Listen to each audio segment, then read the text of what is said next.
Welcome to Soundbite, the podcast where we talk about the topics that are on people's minds in New Brunswick and Canada and learn more about the experts on those topics. I'm Caitlin Dutt, one of your co-hosts. And I'm Tim Porter.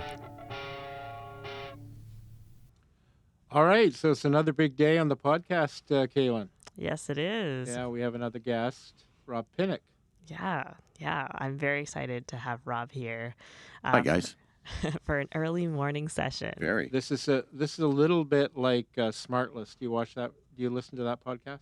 No, but I've listened to some of the what is it? A Good Hang, Okay. Amy Poehler. No. It's Well, pretty good on one. Smart yeah. List, there's three of them, and they bring in a guest that one of them knows very well, but the others don't know at all, hardly. Right. So yeah. this is kind of like Smart List today, because All right, gotcha. Because Tim and I have known each other for 40 years, and we met 15 minutes ago. So Yes, we did. that's kind of the balance we're going with here. But this is great because, Yeah. Tim will know all the inside jokes and stories, and I'll be just asking them for the first Yeah. time. Yeah, so I'll be hit from both sides. Okay, Yeah. I'm ready. So we're going to talk a little bit about music. I guess. Yeah. Today, because Rob's a music guy.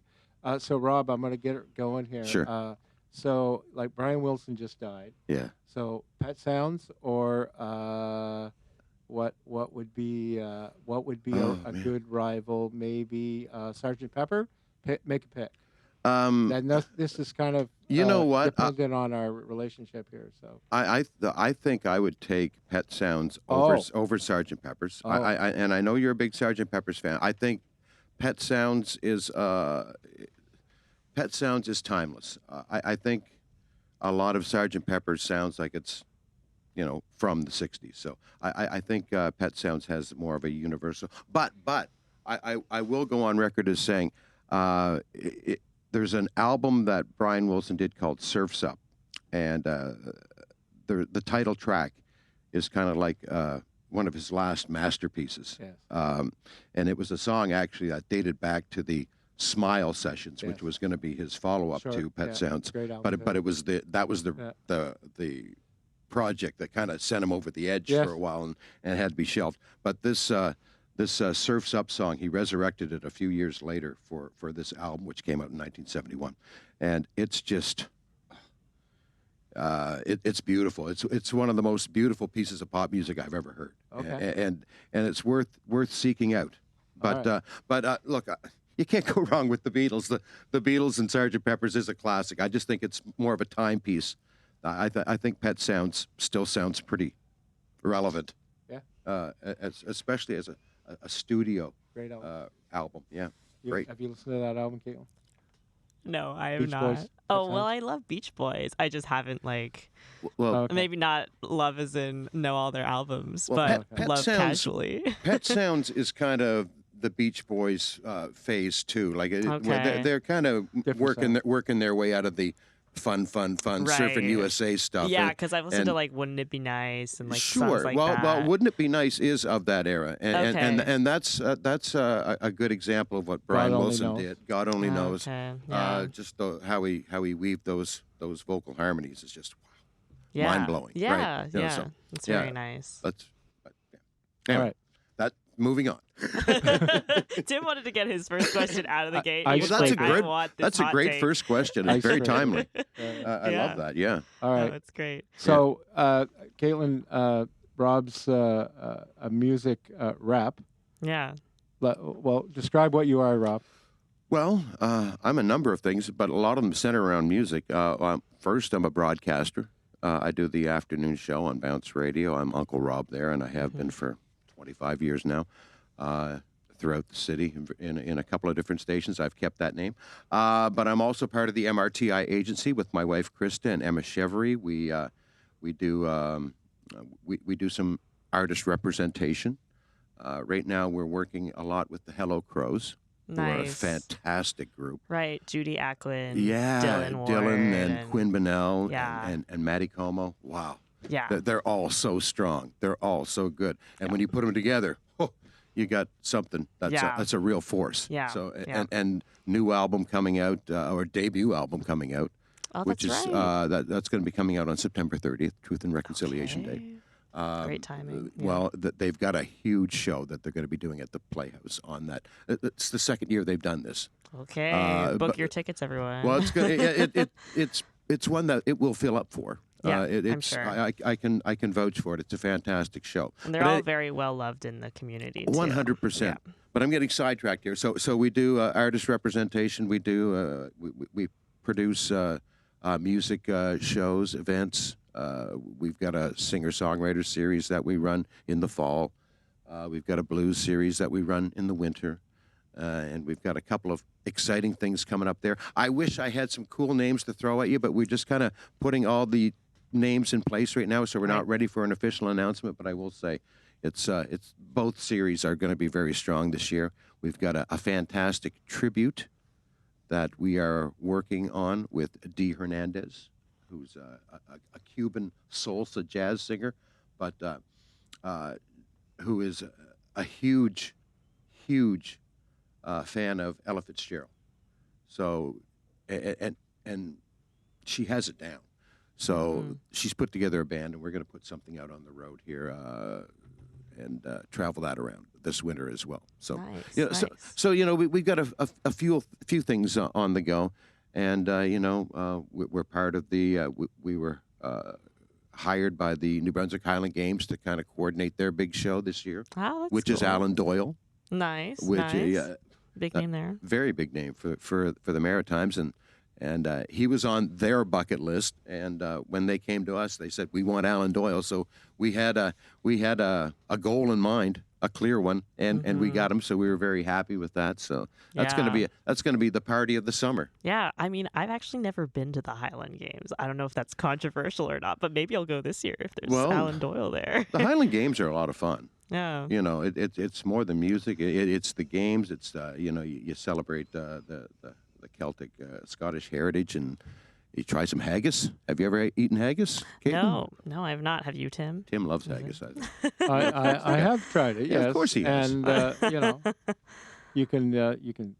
What do you throw the caber? Or is that The caber toss, I think, is Okay, so have you been to the Highland Games before, Tim? I think I've been through. Yeah. All right, nice. They do a lot with Well, they logs, do the hammer throw. a lot of logging stuff. Yeah. Well, that's what the caber is, basically, just this long pole that they throw. Yeah. Okay. Scottish sports are pretty strange. I just imagine them like tossing logs. That's Well, what I imagine. They pretty much nailed it right there. Maybe some axes. Yeah. That's my understanding of the Scottish heritage. I do think I do have some Scottish heritage, like, way back when. No doubt. Yeah, no doubt. Everybody in the Maritimes has it. lot of guys showing their legs. Yeah, that's right, with the kilts, right? Yeah, that's right. Yeah. Yeah, well, can't miss it then. Well, and the bands, like you get them coming in from all over, like the Celtic bands, the fife and drum, pretty exciting. The pipes, of course. That's right. But back to you, Rob. You also were involved in the Tipsy Muse Cafe when it first started. That was something my wife Krista and I started. Yeah. In 2019. Yeah, I remember when it opened. Didn't you get 5 years? We got 5 years in with it, and we sold it. The name lives on, so I'm pretty happy about that. Yeah. But it was a beautiful little spot. A lot of live acoustic music. Yeah, well, that was Krista and I both love coffee. That's a given. Yeah. But as far as the cafe, we had people that took care of that on a day-to-day basis. As far as the product that we would sell, what we really threw our weight behind, and which made the decision to move to the MRTI agency, which is what we're doing now. Made that decision so easy is because Krista and I loved putting music in the room. That's really, we found out that's where our heart was, and we put in some fantastic nights there. For a little room that wasn't a whole lot bigger than maybe these two studios combined. We had some great nights. Yeah, I mean, I've been to a couple of them. You had like some poetry nights yeah. and like some like singer-songwriters in there. Like Well, some you know. big names in Fredericton too popped in. I mean, you're all connected. It's nice to just be able to call on a friend and say, hey, you should pop Well, by. it but- was that a lot of Yeah. times, and that did make the job easy. But Yeah. we're very lucky. We've got an embarrassment of riches of talent in this city. Yeah, we really do. Our talent pool is so deep. So we're pretty lucky in that respect.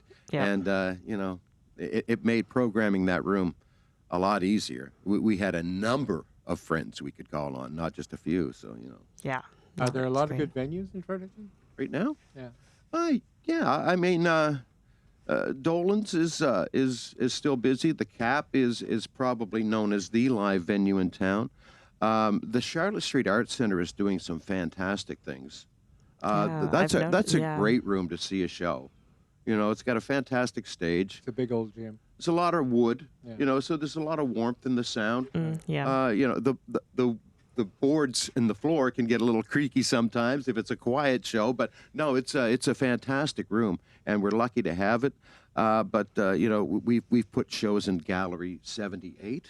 Oh, like yeah, that would be nice. Those really small, intimate shows. Yeah. That Yeah. They've got a lovely little room. So you got to be. Are there places to play?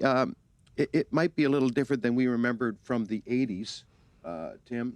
Like as far as a big club kind of high energy kind of exist. But there's still cool venues in town. Yeah, you got the new stage at Officer Square. You've got yeah, that's true. The Yeah. Playhouse is starting to come to a Yeah. new evolution. You must so be there'll new excited stages about Yeah, there. for sure. Yeah, yeah, I the- can't wait to see what Well, that's going to be 2 performance spaces in Right. that building, right? Yeah. One's the main one, and one's a little smaller, 300 seat Right. one, and that's really exciting because that's one thing that the city needs is the one that's just a little bigger than the Playhouse that we have right now, a really nice, acoustically sound, smaller venue for those shows that for those up and coming acts. I think that's going to Right. be really inviting for them, and Yeah. I think that's gonna be exciting. That's true because they can support local, but also bring in like the big names from out of town Yeah, too. yeah. So it works both ways. Yeah, Yeah. Well, it's gonna be great days ahead. So how do people start out in Fredericton in the music business? Maybe they can play an instrument or something, but how do they get recognized? They just have to. I mean, Are there there's- talent opportunities to just showcase them? I've seen a lot of people that we have called on over the years. That we've met through things as simple as open mics. Right. They're great ways to get out and be seen. Mm-hmm. We used to run an open mic at the Muse, and there's a few artists that we took from those sessions and said, would you like to do a show? Could you do a show? Could you Right, do yeah. 2 45-minute sets? Oh yeah, I've got that. Yeah. That happened a few times, and that's pretty rewarding. But I mean, there's a lot of people. The dynamic has changed a lot. Tim. Now you're seeing a lot of people. Just working on their own projects in their own home. Right. There's a lot of people out there that I don't even think they have huge aspirations to certainly not tour.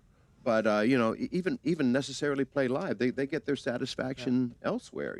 But how do you do it? You just get out there and be seen. I think open mics is a good place to start. So there's some people that come back that have set their mark elsewhere and then come Yeah. back. We saw David Miles move back. We saw Joel Miller is Yeah. back in town playing saxophone. Jason Anderson, is that his name? Yeah. That's a big. You're a big. Yeah, guy I on really him? love Jason. Yeah, he Yeah. comes from New Hampshire. Yeah. And moved here with his wife, who was a Canadian. Right. But he's an incredible force. Yeah, I saw him one night. Yeah. I remember. He's one of these guys that really can command a small room really well. Right. And he's just, I don't know. I feel changed whenever I see Jason play afterwards. It's just like, I find it a very moving experience. Right. Yeah, Yeah. that's awesome. That's high praise coming from you.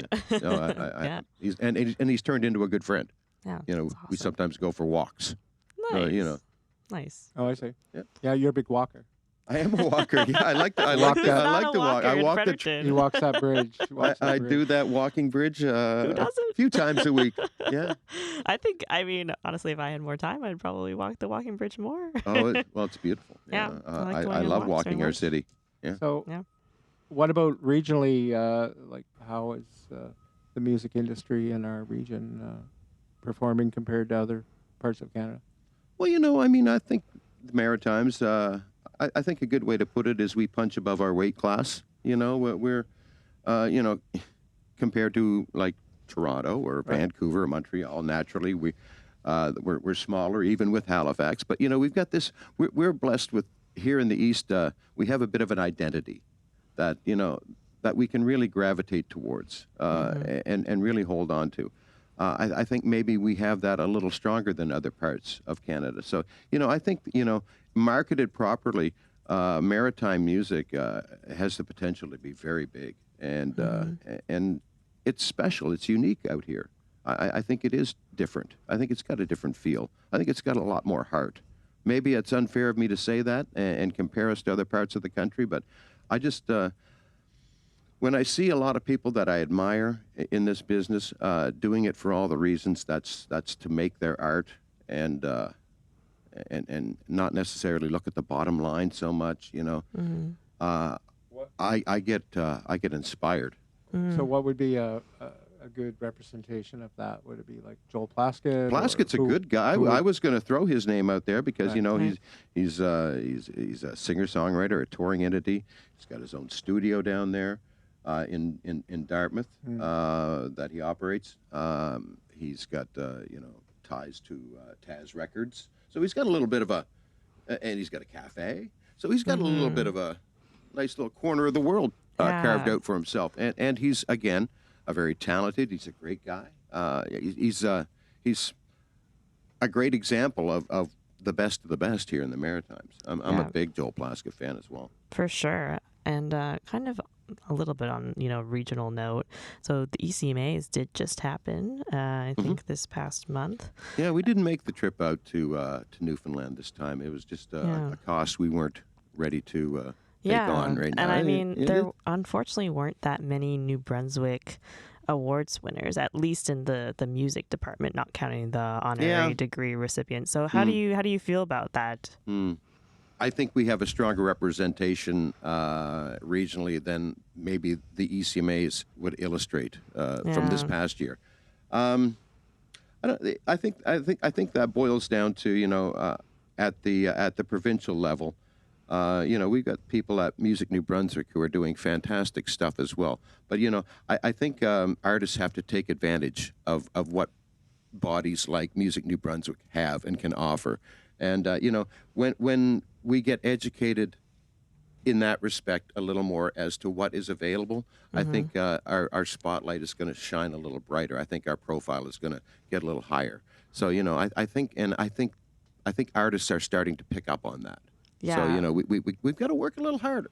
Like you look at Kylie Fox. Kylie Fox is a fantastic local singer-songwriter, but she puts 7-8 hours a day into it. Whether it's songwriting, whether it's booking, whether it's whatever. Yeah, it's a full-time job. She treats it that way. So I think that is what you have to do. It's not like I'll get up at 1:00 and pick up my guitar and play for a couple hours and then just goof off.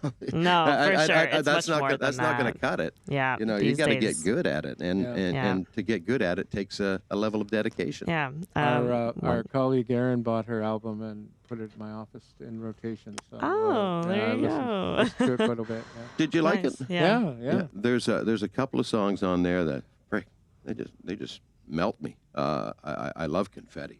Confetti's a fantastic song. Brandy Baby, another beautiful single from Kylie Fox. I'm a big fan of her as well. Back to the ECMA. Sorry to get sidetracked there. I love getting sidetracked.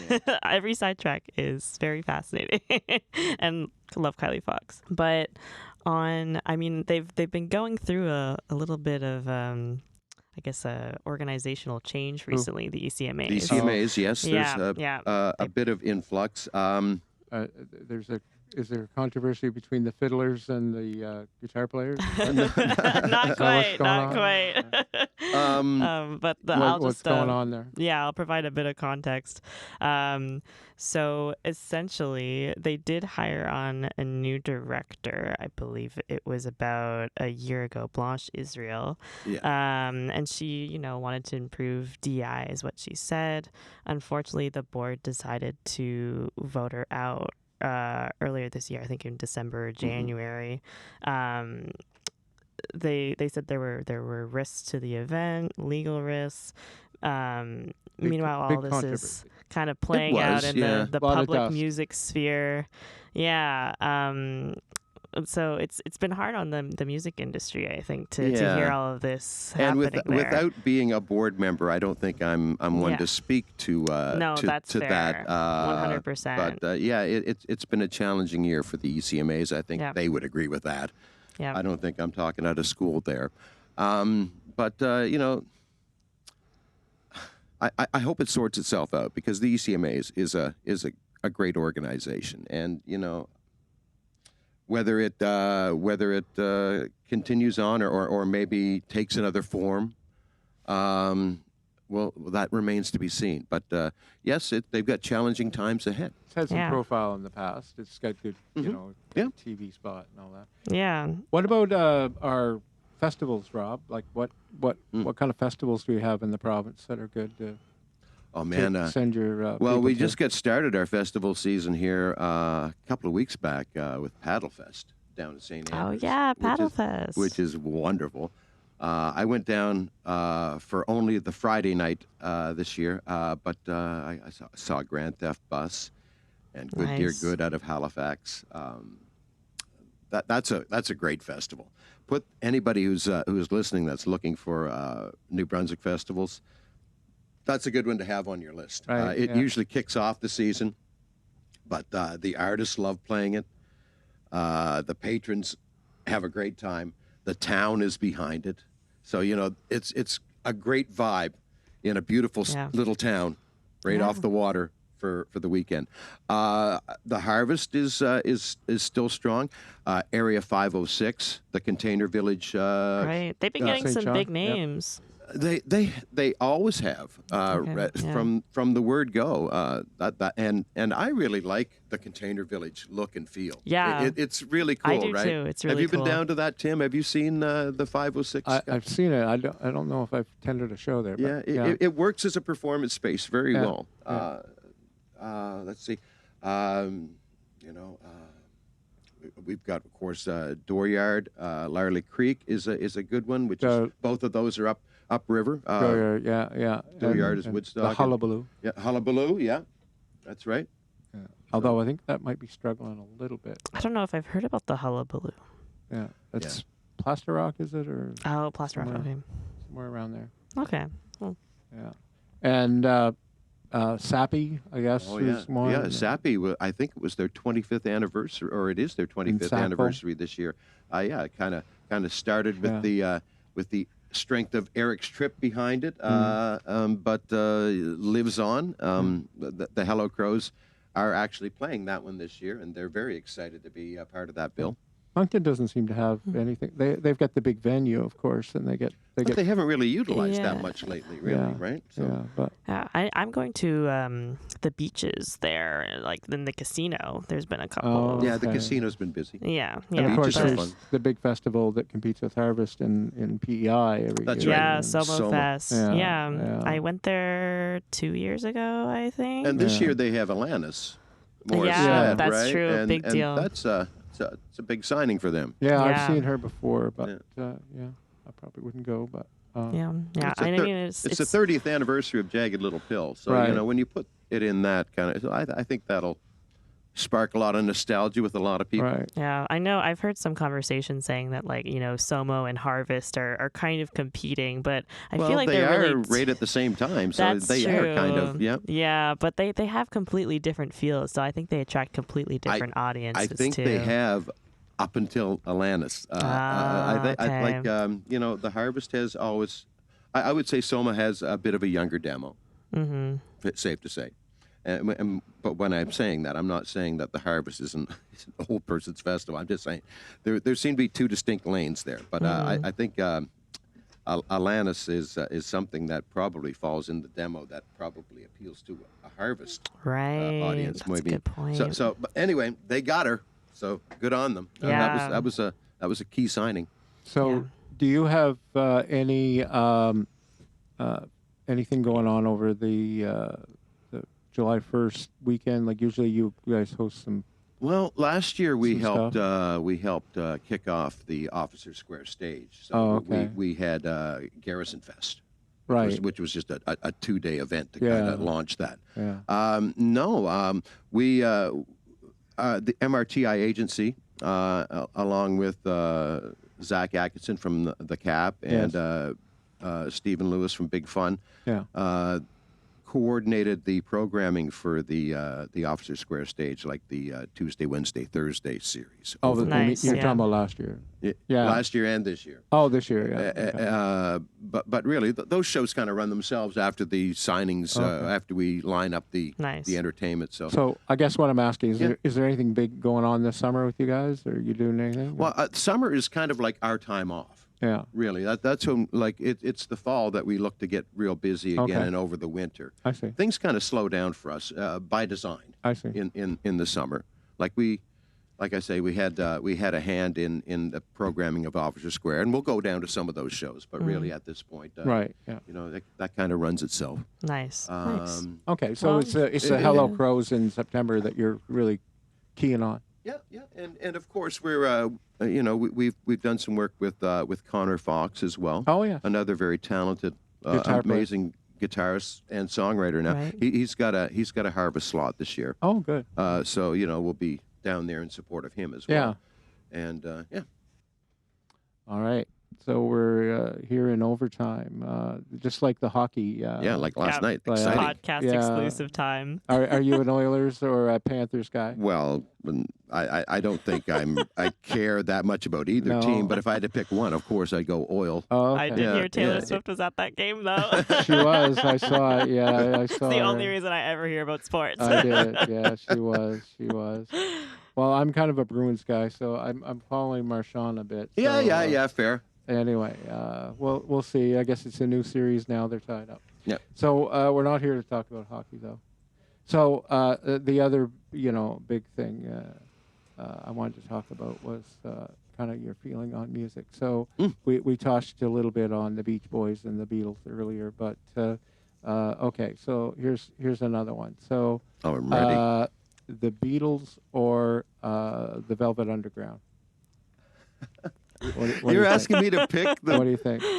Well, the Velvet Underground. Both big '60s bands. Yeah, the Velvet Underground are probably one of my top 3 favorite bands of all time. So naturally, I'm probably going to pick them. Are you? Well, yeah. Are you really? Yeah. Oh, okay. Yeah, but that's just because of what I appreciate about them. I loved Lou Reed's songwriting. I liked that it was, brave lyrical territory. I liked the experimentation. Not saying that the Beatles didn't, but the Velvets kind of took it to another level. I'd probably put them in over the Who, but oh yeah, I would too. But I don't know if I put them in over the Beatles. But I don't know. Cultural relevance? No, the Beatles win. Sales? Yeah, the Beatles win. But yeah, I mean, as far as personal preference, if that's what this question is based on, I'm going to go VU. Do you have an opinion on this, Kate? I mean, I think I agree with Rob in terms of the cultural relevance. Oh yeah, you're a Lou Reed person. Okay. So am I. I like Lou Reed. I know you do, Tim. So Lou Reed, and I like the Beatles. So here we go. Okay, so Lou Reed or David Bowie? Bowie. Oh. Okay. Oh, yeah. that was quick. Well, he is probably. I think it would go for me. The Replacements, Bowie, Stones, Velvet Underground. I think that would be my top 4. So yeah, Bowie.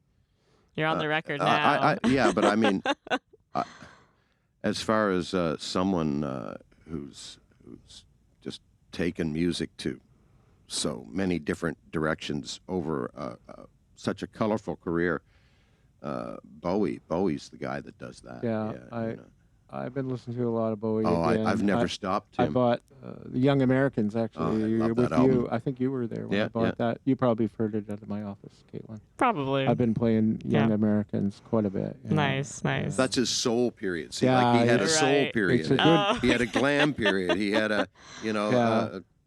It's a good I'd record like for The to- Office, because Yeah. it is soul. Yeah, it's chill. Yeah. It's, work music. Yeah, It is. a little more.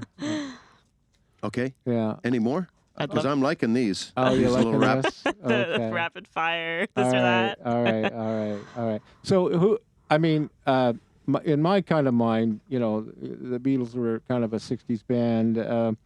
And then, when we get into the 70s, there's just an explosion of bands.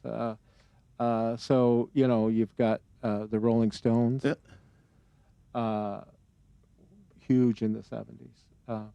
Pink Floyd. Yeah. So- Pink Floyd. Yeah. Which way would you go on that one? Stones or Pink Floyd? Yeah. I'd go Stones. But again, that's not to say I don't like Floyd, because they're a band that I've developed a taste for Yes. more as I've gotten older. Yeah, so was I. I've bought all their albums and listened to them quite a bit. I knew Dark Side of the Moon when I was younger, and I knew Sure. The Wall. Yeah. But as far as diving into Animals or Right. Yeah. A Saucer Full of Secrets or Wish Wish They You Were Were Here, I got those things a little later on in Yeah. life. So Yeah. How about you? You like Pink Floyd? Pink Floyd or the boy. Stones? You can't ask me these questions, mostly because I'm not that well versed weren't born, in I know. classic rock. I'm You sorry. weren't born. Okay. yeah, it's fair. A 90s baby. Who do you listen to in the 90s? Who did you listen to? Well, I'm gonna say, growing up, I feel like I really was a fan of Madonna. Pop music. That one Some- CD. Madonna's kind of 80s into the 90s Hung Up. a little bit. That was Yeah. a great song. I forget that album though. Hung Up? Yeah, I don't that know was the like song. on repeat You know the song? in my Hung Up? house. I don't know the song. I'm not up on Hung my Up. Oh, later that's period okay. Madonna. No. No. That's okay. You're losing us. You're Yeah, losing I us. know. Was that the Ray of Light album? Would that be? It was one of her later, Yeah. I maybe can't- like 2006 album. Oh no, I wouldn't go. No, I'm not sure what No, that that's is. okay. But isn't it funny See- though? I mean, we talk about these bands. He's Yeah. bands almost these days in popular music almost don't exist. Yeah. It's solo artists. It it's is. collaborations. You're right. Yeah. And that seems to be the trend. I kind of miss the old band days. I like Yeah. being able to identify with a group. So I, yeah. you can pick out your favorites, Yeah, and yeah. know. Well, Yeah. Now but it is that all seems to solo be artists. a big change. Yeah, I heard the other day someone mentioning Kendrick Lamar and how he had done the Super Bowl Yeah. and how that was the most watched performance or whatever, and I was just like, that was like one of my least favorites. Like, so maybe it's just a generational thing. I don't know. Prepare for all the Kendrick lovers to come after you now Right. too. Yeah, yeah. But no, I do find with the advent of TikTok and everything, music is just like very viral now. Like it goes in waves of like 2 or 3 weeks at a time, and then Right. it's done. These old songs will make a return right out of nowhere, like it's true. Love Grows or something like Yeah, that. exactly. A one-hit wonder from 1970. And Yeah, there was that one song that Stranger Things played back in like 2002, "Running Up That Hill." No, the Kate Bush song. Yeah. Yeah, that was super made it a bigger popular. song than it ever was. Yeah, And that was exactly. that was a big song in our day. Yeah, we remember that. That was First a big time around. song. Yeah, Yeah, exactly. It was. They yeah. remixed it a little bit. But in our day, it was like pop music was Michael Jackson or Prince, battling Right, it out, yeah. for the Springsteen Springsteen. Right, was a big of one when we course. were in high school. See, right now, I think I'm listening to Charlie XCX, and I don't Right. think you guys probably listen to her. Well, No. I've seen performances. Yeah. Yeah. On She's- TV. Yeah. I'm aware of who they are, Yeah. but She's- that's about it. She's pretty good to play in your headphones as you walk across the bridge. Oh, okay. Yeah. Get that fast walking pace. Right. Yeah. Sure. Yeah. Yeah. Well, all right. So I guess we need to wrap it up. Rob Sure. needs to run. So Yeah, Yeah, I that's got a true. I guess I this got is a overtime. Superstore grand reopening to go to. Oh, Right. exciting. The life of the DJ. Man, I am out there, Yeah. Yeah. All right. and well, I'm in here. Thank you. Thanks, Rob. I am a DJ. I am I am what I what I play. play. Yes, the Bowie lyric. There you go. Bowie reference for you, Yes. for you youngsters. There you go. I'll write it down. All right. Okay. Well, I guess we'll wrap it up. Life Yeah. will kill you, right? Or soundbite. All right. Okay. Thanks, Rob. Ciao. You've been listening to Soundbite, a production of Porter O'Brien and 97.9 CHSR. Thanks to CHSR, our podcast host, and March Rojas Velasquez, our podcast editor. You can find episodes on Spotify every Friday.